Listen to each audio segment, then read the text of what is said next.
You know, managing a career is a tricky thing. We do quite a bit of mentoring when you're at school about all of these issues, about the issues of whether you need an agent and how you manage your finances when you're a freelancer, and how you network and what the best way to sell yourself is. And so it's a good because that's a scary process of being a cinematographer. You know, you're interviewing.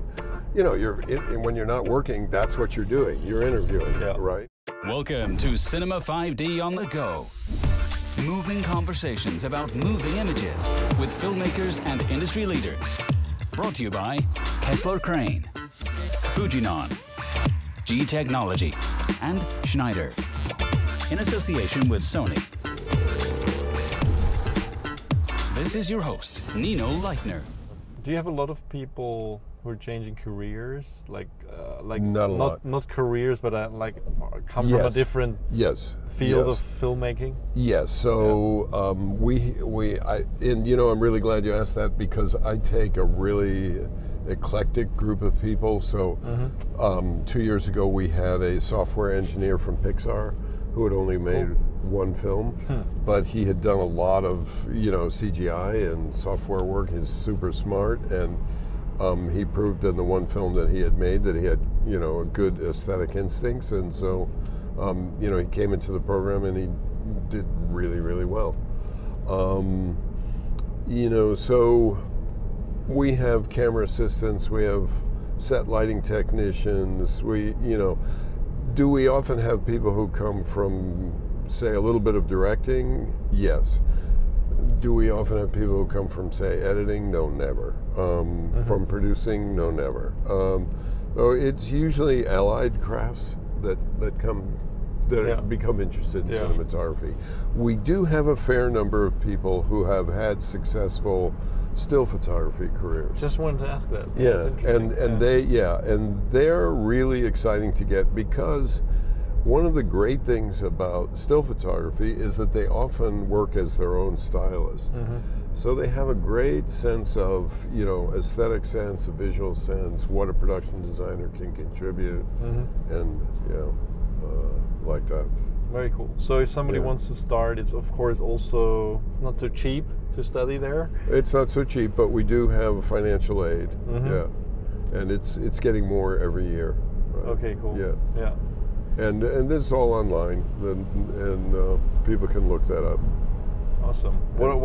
I mean, I don't know if you want to say any names, but who are you most proud of, or what kind of projects that alumni made are you most proud of over the last couple of years? I'll just give you kind of a group rather than a, you know what I mean? Because then somebody goes, hey, you didn't mention me. What am I, chopped liver? So, I mean, we have super famous cinematographers, obviously, in our program.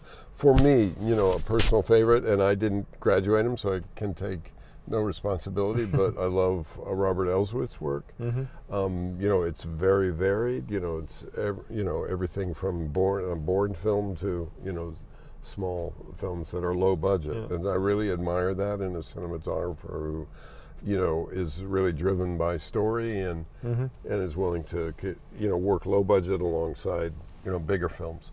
I have a couple alums who just were accepted into the ASC. So Rachel Morrison is a good example, graduated in 2005. Darren Janae graduated the year before, and he works a lot in hour dramas. So he did Vampire Diaries and that sort of thing. He's now getting back into feature work, but he's in the ASC as well. So it's really exciting for me to see cinematographers go out and work. I mean, sometimes people graduate and, for example, I referred to a software engineer, who had gone through the program. There's a number of people like that who have come through from other things. The drawback for them is that they don't come in with much of a network. So they haven't been working, say, with producers and directors before they came into the program. So when they leave the program, they've got to build that network up, and that's their initial challenge. But they do it. It happens for them. it just might take a little bit longer. Someone like Rachel Morrison, she was shooting reality TV before she came into the program. When she left the program, she shot some more reality TV so she could pay off her tuition debts and then take whatever she thought would be good for her to take to shoot. So, managing a career is a tricky thing. We do quite a bit of mentoring when you're at school about all of these issues, about the issues of whether you need an agent and how you manage your finances when you're a freelancer, and how you network and what the best way to sell yourself is. And we do practice interviews with directing students so that people. That's interesting. People are given a script and then told to present themselves, to pitch themselves for a movie. So within the framework of the school, That's cool. So the cinematographers get the scripts that the directors wrote, right? And they have to pitch themselves. Oh, that's amazing. Yeah. And so it's a good because that's a scary process of being a cinematographer. You're interviewing. When you're not working, that's what you're doing. You're interviewing, right? And lots of people, can't understand. Well, why? I thought I did a great interview, but I didn't get the job. And it's important to talk through all of those issues. It's cool because that's something I've never heard anybody teach us, because it's just somebody just assumes that you know this. That's the great thing about the AFI program in my mind, and that is that I'm of full-time faculty, but my faculty are all working cinematographers. Right, and it is a little bit tricky for me. I often do have to replace them for a few weeks at a time, so they can go off and shoot. But one of the great things about that is the kind of thing we just talked about practice interviewing for, when you get out and you're looking for work.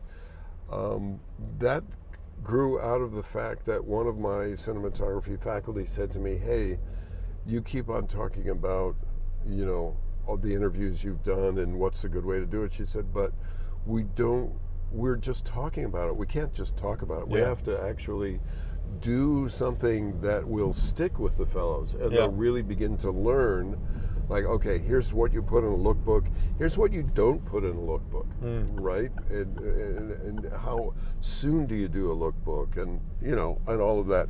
It's great that we're in LA, because every week someone from the ASC comes in and talks about their own work and works with the fellows on in a studio framework. That's amazing. So they also talk about all these career issues, and they joke about their interviews, the ones that they thought went well and didn't, and the ones that didn't go well, and then they got the job. That's cool. So it's brilliant to hear that from, not from all of us on the faculty, but from people who've walk the talk. With all this work, do you still get to shoot yourself somehow? I'm not getting to shoot much anymore. When I first started at AFI, I did continue to shoot a bit, a project a year, and it was extremely difficult. And I think that one of the reasons I enjoy teaching now is that I am older, and it gives me a more structured life. And I don't really want to travel a lot and continue to freelance. So that's a personal choice. But also, if too many of us are off shooting, fellows begin to feel, that there's too much coming and going in the program. And so it works better for me to stay there and be the kind of foundation. And then when someone, when there are substitutes for the fellows, they generally know the person doing the substituting, because I keep I keep a few people on the bench who can kind of come into the game. And they tend to be alumni. I really prefer alumni to work for me, because they know the program, and also because they're their knowledge is current. That's great. So what's in the future for the AFI? Is there that's the question, right? Any plans to change anything where you see Yes, we have a lot of plans. The problem is we're a little bit like a shark. We never stop making movies, so it's kind of hard to go, okay, we're changing everything. But what about this guy's in the middle of production? You can't stop now.